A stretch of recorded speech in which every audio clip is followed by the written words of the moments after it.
আসসালামু আলাইকুম। Hello guys, সকলে কেমন আছেন? আশা করি সবাই ভালো আছেন এবং সুস্থ আছেন। প্রিয় দর্শক, নাস্তিকদের করা প্রশ্নগুলোর মধ্যে সবচাইতে কমন যে প্রশ্নটি, সেটি হচ্ছে তারা প্রায় সময় বলে থাকে এই মহাজগতের সৃষ্টির পেছনে যে একজন সৃষ্টিকর্তা রয়েছে, পৃথিবীর কেউই তো এখন পর্যন্ত সেই সৃষ্টিকর্তার প্রমাণ দেখাতে পারেনি। আজকের এই ভিডিওতে আমরা সেই প্রশ্নটির উত্তর নিয়ে এক্সপ্লেন করার চেষ্টা করবো ইনশাআল্লাহ। প্রিয় বন্ধুরা, ভিডিওটির শেষ পর্যন্ত সাথে থাকার অনুরোধ রইল। আশা করি এই ভিডিও থেকে আপনারা নাস্তিকদের করা সেই কমন প্রশ্নটির উত্তর পেয়ে যাবেন ইনশাআল্লাহ। দেখুন, কল্পনায় এই মহাবিশ্বের সৃষ্টির সূচনার পূর্বে নিজেকে অস্তিত্বহীনভাবে দাঁড় করিয়ে এটাই ফেলাম। সৃষ্টির সূচনা থেকে এই পর্যন্ত যত কারুকার্য দেখেছি তা এত নিখুঁতভাবে কোনো মহাপরিকল্পনা কিংবা মহাজ্ঞানী ছাড়া কখনোই সম্ভব না।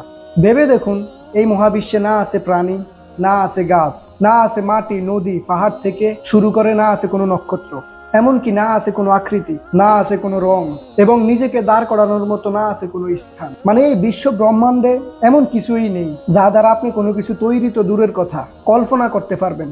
সেই শূন্য থেকে কোনো কিছুর সৃষ্টি হওয়া, তা আবার বিস্ফোরণ হয়ে এই মহাবিশ্বের তৈরি হওয়া, গ্যালাক্সি হওয়া, সৌরজগৎ হওয়া, এবং প্রাণী বসবাস করার জন্য বাতাস, পানি, মাটি দ্বারা ধারণকৃত এই পৃথিবীর সৃষ্টি হওয়া, সেখানে আমাদের মতো এই অদ্ভুত প্রাণী হওয়া, যে কিনা দেখতে পায়, শুনতে পায়, কথা বলতে পারে, গন্ধ নিতে পারে, খাবার খায়, পায়খানা করে, হাঁটতে পারে, ব্যথা ও সুখ অনুভব করতে পারে, আবেগ দেখাতে পারে, বিবেক খাটাতে পারে, ভালোবাসতে পারে, ঘৃণাও করতে পারে। তাছাড়া একটি মানুষের প্রতিটি অঙ্গ প্রত্যঙ্গ এত সুন্দর পারফেক্ট ভাবে সাজানো, তা কোনো মহাপরিকল্পনা এবং মহাজ্ঞানী ছাড়া কিভাবে সম্ভব?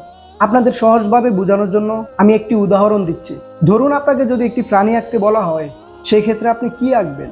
অবশ্যই আপনি যা কিছু বা যেই কোনো প্রাণী আঁকেন না কেন, আপনি সেই প্রাণীটির কান, মাথা, মুখ, হাত, পা ইত্যাদি আঁকবেন, তাই না? এর কারণ হচ্ছে আপনার কাছে প্রাণী সম্পর্কে জ্ঞান রয়েছে। আচ্ছা, যদি আপনার কাছে কোনো প্রাণী সম্পর্কে জ্ঞান না থাকতো, তবে আপনি কিভাবে বুঝতেন যে একটি প্রাণীর চোখ থাকতে হবে যা দিয়ে সে দেখবে, কান থাকতে হবে যা দিয়ে সে শুনবে, মুখ থাকতে হবে যা দিয়ে সে খাবার খাবে, একটি হাড় থাকতে হবে যার মাধ্যমে রক্ত সঞ্চালন করবে, নাক এবং ফুসফুস থাকতে হবে যা দিয়ে সে নিঃশ্বাস নিবে? এর থেকেও বড় কথা হচ্ছে, আপনি কিভাবে জানতেন যে শব্দ বলে কোনো কিছু আছে এবং অক্সিজেন বলে কোনো কিছু আছে? আরও একটু সহজভাবে বলি, অস্তিত্বহীন এবং শূন্য জ্ঞান থেকে এভাবে চোখ, মুখ, কান, নাক ইত্যাদি বিশিষ্ট একটি জ্ঞান সম্পূর্ণ মানুষ, যে কিনা কথা বলতে পারে, খেতে পারে, হাঁটতে পারে, এই অদ্ভুত প্রাণী কিভাবে কোনো জ্ঞান কিংবা পরিকল্পনা ছাড়া সৃষ্টি হওয়া সম্ভব? এর থেকেই বোঝা যায় আমাদের এই অস্তিত্বের উদ্দেশ্যে এমন কেউ বা কিছু থাকতে হবে যিনি অসীম জ্ঞান সম্পূর্ণ।